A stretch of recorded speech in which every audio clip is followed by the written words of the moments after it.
இதே சிஎம் அவர்கள் இதே கரூருக்கு வந்தப்போ எதிர்கட்சியா இருந்தப்போ அந்த மாஜி மந்திரியை பத்தி என்னெல்லாம் சொன்னாரு, என்னெல்லாம் ಕೇಟಾರೆ. ಕಾಲಿವುಡ್ ನಟ ತಮಿಳಿಗ ವಿಟ್ರಿ ಕಳಗಂ ಪಕ್ಷದ ಮುಖ್ಯಸ್ಥ ದಳಪತಿ ವಿಜಯ್ ಅವರ ರ್ಯಾಲಿಯಲ್ಲಿ ಕಾಲ್ತುಳಿತ ಸಂಭವಿಸಿದೆ. ಶನಿವಾರ ಕರೂರಿನಲ್ಲಿ ನಡೆದ ಈ ಘಟನೆಯಲ್ಲಿ ಅನೇಕರು ಸಾವನ್ನಪ್ಪಿದ್ದಾರೆ. ಈ ಭೀಕರ ದುರಂತದಲ್ಲಿ ಸಾವಿಗೀಡಾದವರ ಸಂಖ್ಯೆ 39ಕ್ಕೆ ಏರಿಕೆಯಾಗಿದೆ.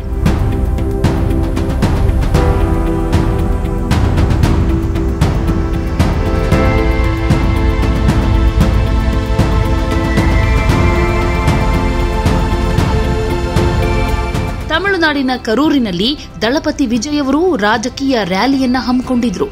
ಅವರನ್ನ ನೋಡೋದಕ್ಕೆ ಅಪಾರ ಸಂಖ್ಯೆಯಲ್ಲಿ ಜನ ಸೇರಿದ್ರು. ಈ ವೇಳೆ ಉಂಟಾದ ಕಾಲ್ತುಳಿತದಿಂದ ಈ ದುರಂತ ಸಂಭವಿಸಿದೆ. ಸಾವಿನ ಸಂಖ್ಯೆ ಇನ್ನಷ್ಟು ಹೆಚ್ಚಾಗುವ ಆತಂಕ ಕೂಡ ಇದೆ. ದಳಪತಿ ವಿಜಯ್ ಅವರಿಗೆ ಅಪಾರ ಜನಪ್ರಿಯತೆ ಇದೆ. ಅವರು ಎಲ್ಲೇ ಹೋದ್ರೂ ದೊಡ್ಡ ಸಂಖ್ಯೆಯಲ್ಲಿ ಜನ ಸೇರ್ತಾರೆ. ರಾಜಕೀಯಕ್ಕೆ ಎಂಟ್ರಿ ಕೊಟ್ಟಿರೋ ವಿಜಯ್ ಅವರು ತಮಿಳಿಗ ವಿಟ್ರಿ ಕಳಗಂ ಪಕ್ಷದ ಪ್ರಚಾರಕ್ಕೆ ಹೆಚ್ಚು ಗಮನ ಕೊಟ್ಟಿದ್ದಾರೆ.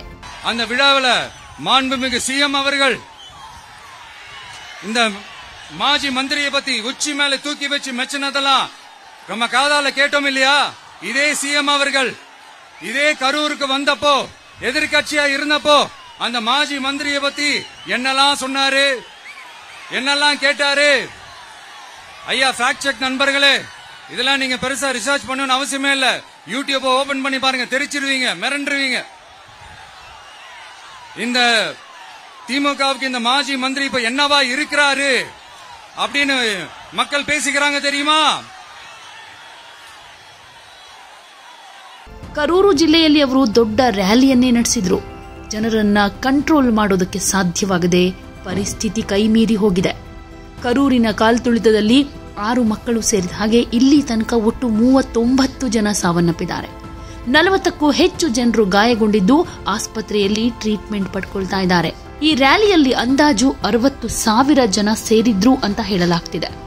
ದಳಪತಿ ವಿಜಯ್ ಅವರನ್ನ ಹತ್ತಿರದಿಂದ ನೋಡಬೇಕು ಅನ್ನೋ ಕಾರಣಕ್ಕೆ ಎಲ್ಲರೂ ನುಗ್ಗಿದ್ರಿಂದ ಈ ಕಾಲ್ತುಳಿತ ಉಂಟಾಗಿದೆ. ಕಾಲ್ತುಳಿತದ ಸುದ್ದಿ ಗೊತ್ತಾಗ್ತಾ ಇದ್ದ ಹಾಗೆ ಅನೇಕ ರಾಜಕೀಯ ನಾಯಕರು ಸಂತಾಪ ಸೂಚಿಸಿದ್ದಾರೆ. ನರೇಂದ್ರ ಮೋದಿ, ರಾಜನಾಥ್ ಸಿಂಗ್, ಅಮಿತ್ ಶಾ, ಅರವಿಂದ್ ಕೇಜ್ರಿವಾಲ್, ಎಂಕೆ ಸ್ಟಾಲಿನ್ ಮುಂತಾದವರು ಮೃತರ ಕುಟುಂಬಕ್ಕೆ ಸಂತಾಪ ಸೂಚಿಸಿದ್ದಾರೆ. ಈ ಘಟನೆ ಬಗ್ಗೆ ತನಿಖೆ ನಡೆಸಲಾಗ್ತಾ ಇದೆ. ಕಾಲ್ತುಳಿತಕ್ಕೆ ನಿಜವಾದ ಕಾರಣ ಏನು ಅನ್ನೋದು ಇನ್ನಷ್ಟೇ ಗೊತ್ತಾಗಬೇಕಾಗಿದೆ. ಇನ್ನು ಮೃತರ ಕುಟುಂಬಕ್ಕೆ ತಮಿಳುನಾಡು ಮುಖ್ಯಮಂತ್ರಿ ಎಂಕೆ ಸ್ಟಾಲಿನ್ ಅವರು ತಲಾ 10 ಲಕ್ಷ ರೂಪಾಯಿ ಪರಿಹಾರ ಘೋಷಿಸಿದ್ದಾರೆ.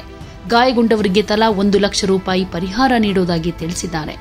ತಮಿಳುನಾಡಿನ ಯಾವುದೇ ರಾಜಕೀಯ ರ್ಯಾಲಿಯಲ್ಲಿ ಇಂತಹ ದೊಡ್ಡ ದುರಂತ ಯಾವತ್ತಿಗೂ ಸಂಭವಿಸಿರಲಿಲ್ಲ ಅಂತ ಸ್ಟಾಲಿನ್ ಹೇಳಿದ್ದಾರೆ.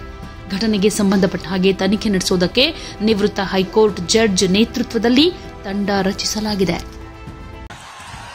அந்த விழாவில் மாண்புமிகு சிஎம் அவர்கள் இந்த மாஜி மந்திரியை பத்தி உச்சி மேல தூக்கி வச்சு மெச்சினதெல்லாம் நம்ம காதால கேட்டோம் இல்லையா?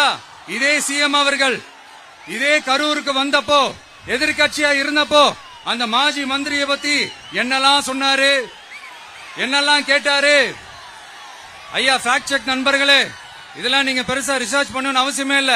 யூடியூப் ஓபன் பண்ணி பாருங்க, தெரிச்சிருவீங்க, மிரண்டுருவீங்க. இந்த திமுகவுக்கு இந்த மாஜி மந்திரி இப்ப என்னவா இருக்கிறாரு அப்படின்னு மக்கள் பேசிக்கிறாங்க தெரியுமா? இந்த திமுக குடும்பத்துக்கு ஊழல் பண்ற பணத்தை எல்லாம் 24x7 டெலிவரி பண்ற ஒரு ஏடிஎம் மெஷினா இருக்கிறாராம் அப்படின்னு நான் சொல்லுங்க, ஊருக்குள்ள பேசிக்கிறாங்க. சரி, இங்க ஓகே. இன்னொரு முக்கியமான விஷயம், இங்க போலீஸ் பாதுகாப்புலாம் இருக்கா இல்லையா? போலீஸோட கைகள்லாம் கட்டப்பட்டிருக்குன்னு நினைக்கிறேன். போலீசார் மக்கள் தான் சார் எஜமானர்கள்.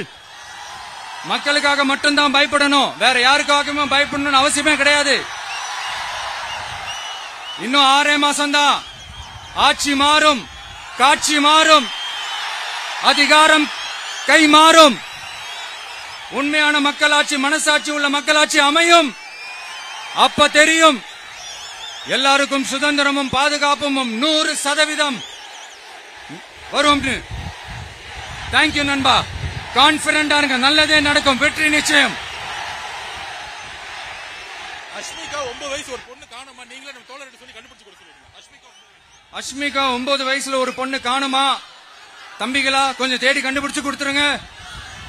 அஷ்மிகா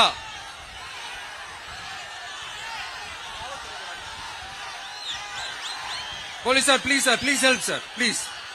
தேங்க்யூ நண்பா, thank you. See you all. Thank you. கான்பிடண்டா இருங்க, நல்லதே நடக்கும், வெற்றி நிச்சயம். மீண்டும் சந்திக்கும் வரை நன்றி, வணக்கம்.